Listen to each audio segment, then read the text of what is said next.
साधु की बेटी। बहुत समय पहले की बात है। एक साधु अपनी पत्नी के साथ नदी के तट पर रहता था। उन दोनों की कोई संतान नहीं थी। उनकी बड़ी इच्छा थी कि कम से कम एक संतान उनके यहाँ जरूर हो।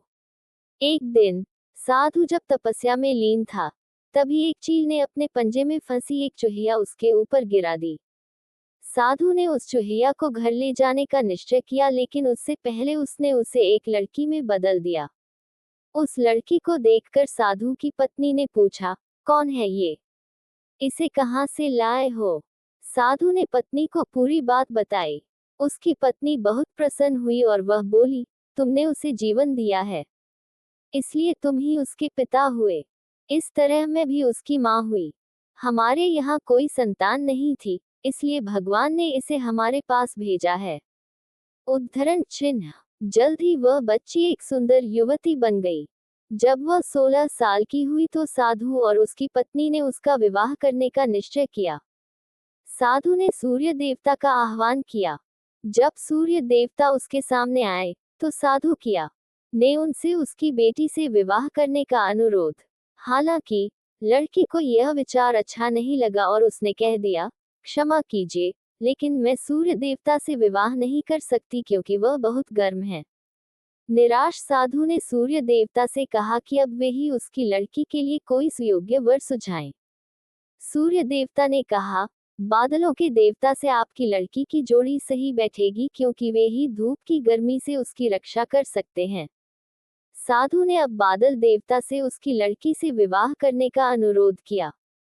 इस बार भी लड़की ने विवाह से इनकार कर दिया और बोली, मैं इस काले व्यक्ति से विवाह नहीं करूंगी। इसके अलावा बादलों की गरज से मुझे डर भी लगता है। साधु फिर से उदास हो गया और उसने बादल देवता से अनुरोध किया कि वे ही कोई सुयोग्य वर सुझाएं। बादल देवता ने कहा, पवन देवता के साथ इसकी जोड़ी अच्छी रहेगी क्योंकि वे आसानी से मुझे उड़ा सकते हैं। साधु ने अब पवन देवता से विवाह का अनुरोध किया। इस बार भी लड़की ने विवाह से इनकार कर दिया और बोली, मैं ऐसे अस्थिर व्यक्ति से विवाह नहीं कर सकती जो हर समय यहाँ वहाँ उड़ता रहता हो। साधु काफी परेशान हो गया। साधु ने पवन देवता से ही कोई सुयोग्य वर सुझाने को कहा। पवन देव ने जवाब दिया, पर्वतों के राजा बहुत मजबूत और स्थिर हैं। वे बहती हुई हवा को भी आसानी से रोक सकते हैं। उनसे आपकी लड़की की जोड़ी सही बैठेगी। उद्धरण चिन्ह। साधु अब पर्वतराज के पास गया और उससे उसकी लड़की के साथ विवाह करने का अनुरोध किया।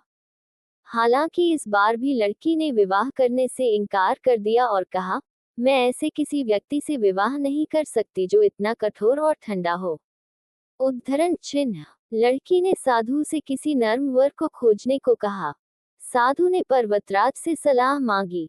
पर्वतराज ने जवाब दिया, किसी चूहे के साथ ही आपकी लड़की की जोड़ी अच्छी रहेगी क्योंकि वह नर्म भी है और आसानी से किसी पर्वत में भी बिल बना सकता है। इस बार लड़की को वर पसंद आ गया। साधु काफी हैरान हुआ और बोला, भाग्य का खेल कितना निराला है। तुम मेरे पास एक चूहिया के रूप में आई थी और मैंने ही तुम्हें लड़की का रूप दिया था। चूहिया के रूप में जन्म लेने के कारण तुम्हारे भाग्य में चूहे से ही विवाह करना लिखा था और वही हुआ। भाग्य में जो लिखा था वही हुआ। साधु ने फिर से प्रार्थना शुरू कर दी और लड़की को दोबारा चूहिया बना दिया।